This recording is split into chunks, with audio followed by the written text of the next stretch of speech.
தென்னாடுடைய சிவனே போற்றி, எந்நாட்டவர்க்கும் இறைவா போற்றி. அனைத்து தமிழ் உள்ளங்களுக்கும் கனிவான வணக்கங்கள். நிகழும் மங்களகரமான விசுவாசு ஆண்டு பங்குனி மாதம் 18ஆம் நாள் புதன்கிழமை அன்று சதுர்தசி திதியில் உத்திரம் நட்சத்திரத்தில் விருத்தி நாமயோகத்தில் வணிசை கரணத்தில் அமிர்தயோகம் கூடிய நன்னாளில் இந்த மகத்தான ஏப்ரல் மாதம் பிறக்கிறது. 2026ஆம் ஆண்டின் 4வது மாதமான ஏப்ரல் மாதம் மிகவும் முக்கியத்துவம் வாய்ந்த மாதமாகும். இந்த மாதம் பல கிரக பெயர்ச்சிகள், சேர்க்கைகள், நட்சத்திர மாற்றங்கள் நிகழ இருக்கிறது. ஏப்ரல் மாதத்தின் முதல் வாரத்தில் செவ்வாய் பகவான் மீனராசிக்கு பெயர்ச்சியாகிறார். சூரியன், செவ்வாய் மற்றும் சனி ஆகிய கிரகங்கள் இணைந்து மங்களாதித்ய யோகம், திரிகிரக யோகம் உள்ளிட்ட யோகங்கள் உருவாக இருக்கிறது. அதே போல சுக்கிர பகவான் ஏப்ரல் மாத தொடக்கத்தில் மேசராசியில் பெயர்ச்சியடைகிறார். மாத இறுதியில் ரிஷபராசிக்குள் பிரவேசமாகிறார். புதன் பகவான் ஏப்ரல் 11ஆம் தேதி மீனராசிக்குள் நுழைந்து சதுர்கிரக யோகத்தை உருவாக்குகிறார். ஏப்ரல் 14ஆம் தேதி சூரிய பகவான் மேசராசிக்கு பெயர்ச்சியடைந்து சுக்கிரனுடன் இணைந்து சுக்கிராதித்ய யோகத்தை உருவாக்குகிறார். ஏப்ரல் 17ஆம் தேதி சனி பகவான் உத்திரட்டாதி நட்சத்திரத்தின் 3ஆம் பாதத்தில் பிரவேசிக்கிறார். ஏப்ரல் 30ஆம் தேதி புதன் பகவான் மேசராசிக்குள் நுழைய இருக்கிறார். இந்த கிரகங்களின் அமைப்பினால் உங்கள் வாழ்வில் ஏற்படக்கூடிய சுப மற்றும் அசுப பலன்கள் என்ன என்பதனையும், அசுப பலன்கள் ஏற்படுமாயின் ராசிக்காரர்கள் செல்ல வேண்டிய கோவில் மற்றும் செய்ய வேண்டிய பரிகாரம் என்ன என்பதனை பற்றியும் விரிவாக காண்போம். பிறக்கப் போகும் இம்மாதத்தில் உங்கள் வாழ்வில் வளமும் நலமும் செல்வ செழிப்பும் பெற்று வாழ்வின் உயரிய நிலையை அடைய எல்லாம் வல்ல எம்பெருமானை வேண்டி விரும்பி கேட்டுக்கொள்கிறேன். சிம்மராசி அன்பர்களே, இந்த மாதம் பணவரவு கணிசமாக உயரும். புதிய ஆடை ஆபரணங்கள் சேரும். மனதில் தன்னம்பிக்கை அதிகரிக்கும். எதையும் சாதிக்க வேண்டும் என்ற மன உறுதி ஏற்படும். பழைய வாகனத்தை மாற்றிவிட்டு புதிய வாகனம் வாங்குவீர்கள். கணவன் மனைவிக்கு இடையே ஏற்பட்டிருந்த கருத்து வேறுபாடுகள் நீங்கி அந்யோன்யம் அதிகரிக்கும். குடும்பத்தில் மகிழ்ச்சியும் நிம்மதியும் ஏற்படும். பிரிந்திருந்த தம்பதி ஒன்று சேர்வார்கள். சிலருக்கு குழந்தை பாக்கியம் கிடைக்கும். சுப நிகழ்ச்சிகளில் கலந்து கொள்ளும் வாய்ப்புகள் ஏற்படும். குடும்பத்துடன் விருந்து விசேஷங்களுக்கு சென்று வருவீர்கள். உறவினர்களால் உதவி கிடைக்கும். அதே நேரத்தில் அவர்களால் சிறு உபத்திரமும் ஏற்படலாம். உறவினர்கள் வகையில் சற்று பக்குவமாக நடந்து கொள்வது நல்லது. வெளி வட்டாரத்தில் மதிப்பு மரியாதை கூடும். வாழ்க்கை துணை வழி உறவுகள் உங்கள் ஆலோசனைகளை ஏற்றுக்கொள்வார்கள். அவர்கள் மத்தியில் உங்கள் கௌரவம் உயரும். தந்தையுடன் மனஸ்தாபம் ஏற்பட வாய்ப்புள்ளதால் பொறுமையை கடைபிடிப்பது நல்லது. அலுவலகத்தில் இதுவரை இருந்து வந்த இறுக்கமான சூழ்நிலை மாறும்.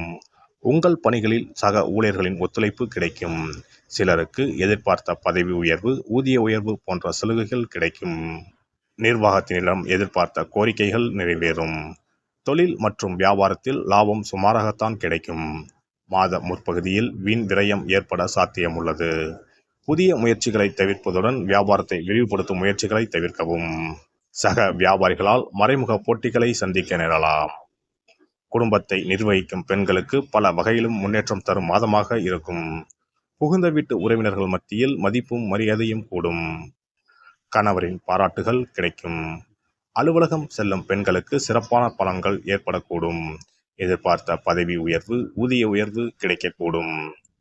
துர்க்கை வழிபாடும் சங்கடகர சதுர்த்தி அன்று விநாயகருக்கு அர்ச்சனை செய்வதும் நன்மைகளை அதிகரிக்க செய்யும். சிறப்பு தொகுப்பு. கண் திருஷ்டிகள் அகன்று தடைப்பட்டு கொண்டிருக்கும் காரியங்கள் நிறைவேற செய்ய வேண்டிய பரிகாரம் என்ன என்பதனை பற்றி காண்போம். வாழ்க்கையில் நல்ல நிலையில் இருந்தவர்கள் கூட திடீரென்று பொருளாதாரம் இழந்து மன கஷ்டங்களுடன் வாழும் நிலை ஏற்படும். இந்த நிலை எதனால் ஏற்பட்டது என்று ஆராய்ந்து பார்த்தால் பெரும்பாலும் அவர்களின் மீதான கண் திருஷ்டிதான் காரணமாக இருக்கும். கல்லடி பட்டாலும் கண்ணடி படக்கூடாது என்று சொல்வார்கள் அல்லவா, அது உண்மைதான். இது போன்ற பிறரின் பொறாமை கொண்ட கண் திருஷ்டியினால் பலரின் வாழ்க்கை சிரமத்திற்கு ஆளாக நேரிடும். இது போன்ற கண் திருஷ்டிகளிலிருந்து எப்படி தப்பிப்பது? இருக்கவே இருக்கிறது எளிதாக கிடைக்கும் ஊமத்தஞ்செடி. தெய்வ சக்தி நிறைந்த செடியாக கருதப்படும் ஊமத்தஞ்செடியின் காய், பூ, இலைகள் என அனைத்தும் தீய சக்திகள் விரட்ட பரிகாரத்துக்கு பயன்படுகிறது. பொதுவாக ஊமத்தம் காய்க்கு கெடுதலை அகற்றக்கூடிய சக்தி உண்டு. நம் வீட்டில் உள்ள எதிர்மறை சக்தியை அகற்றுவதற்கு ஊமத்தங்காய் தீபம் சிறந்த பரிகாரமாகிறது. தெய்வீக மகத்துவம் நிறைந்த ஊமத்தங்காய் மற்றும் பூவையும் எடுத்துக்கொள்ளுங்கள். வீட்டுக்கு அருகில் இல்லை என்றால் நாட்டு மருந்து கடைகளில் கிடைக்கும். இந்த 2 பொருட்களையும் மஞ்சள் தண்ணீரை கொண்டு நன்றாக கழுவி விடுங்கள். சிறிது நேரம் அவற்றிலுள்ள ஈரம் போக ஆறவிட்டு பிறகு அவற்றை ஒரு மஞ்சள் துணியில் குலதெய்வத்தை வேண்டி ₹1 நாணயத்தோடு சேர்த்து முடிந்து வீட்டின் நிலைப்படியில் கட்டி தொங்கவிடுங்கள்.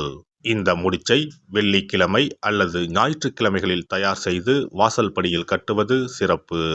தினமும் வீட்டில் தீபம் ஏற்றி காண்பிக்கும் போது இந்த முடிச்சுக்கும் காண்பிக்கவும். இதேபோல் ஊமத்தம் இலைகள் கிடைத்தால் அந்த இலைகளை சுத்தமான மஞ்சள் தண்ணீரில் கழுவிவிட்டு அவற்றை கொண்டு வீட்டில் இருக்கும் விநாயகருக்கு திங்கள் கிழமைகளில் தொடர்ந்து அர்ச்சனை செய்து வர வேண்டும். ஊமத்தம் பூவையும் விநாயகருக்கு சூட்டலாம். 3 வாரங்கள் தொடர்ந்து திங்கள் கிழமைகளில் விநாயகருக்கு ஊமத்தை இலையால் அர்ச்சனை செய்து ஊமத்தம் பூவை சூட்டி வழிபட்டால் வீட்டில் உள்ள கெட்ட சக்தி நடமாட்டம் மற்றும் கண் திருஷ்டிகள் தீரும். ஊமத்தம் செடியும் சிவபெருமானுக்கு உகந்த இலை ஆகும். இந்த ஊமத்தங்காய் வைத்து சிவபெருமானுக்கு தீபம் ஏற்றி வழிபடுவதன் மூலம் நமது பிரச்சனைகளில் இருந்து எளிதாக விடுபட முடியும். முதலில் 2 ஊமத்தங்காய்களை எடுத்துக்கொள்ள வேண்டும்.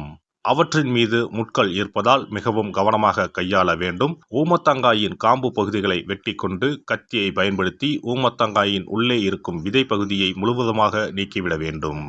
பின்னர் 2 அகல் விளக்குகள் மற்றும் விளக்கு வைப்பதற்கான 2 தட்டுகளை எடுத்து சுத்தம் செய்து அவற்றிற்கு மஞ்சள் குங்குமம் போட்டு வைத்துக் கொள்ள வேண்டும்.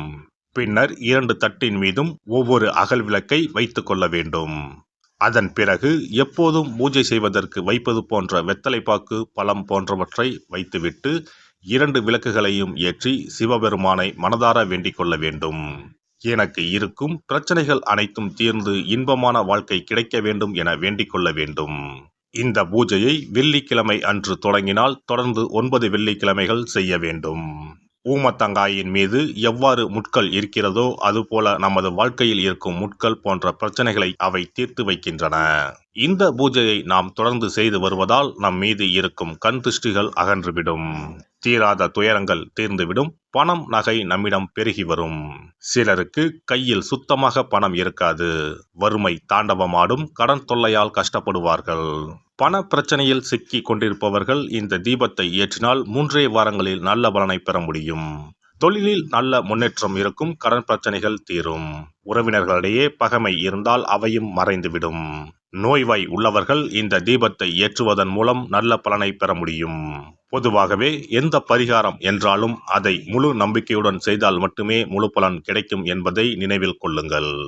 எல்லாம் வல்ல இறையருளால் நீங்களும் உங்கள் அன்பு குடும்பமும் உடல் நலம், நீலாயுள், நிறை செல்வம், உயர் புகழ், மெய்ஞானம் ஓங்கி வாழ்க வளமுடன். இந்த வீடியோ பதிவு உங்களுக்கு பிடித்திருந்தால் லைக் பண்ணுங்க, கமெண்ட் பண்ணுங்க, ஷேர் பண்ணுங்க. மறக்காம சப்ஸ்கிரைப் பண்ணுங்க. பக்கத்துல இருக்கிற பெல் பட்டனை கிளிக் பண்ணுங்க. நன்றி, வணக்கம். ஓம் நமச்சிவாய. சிவாய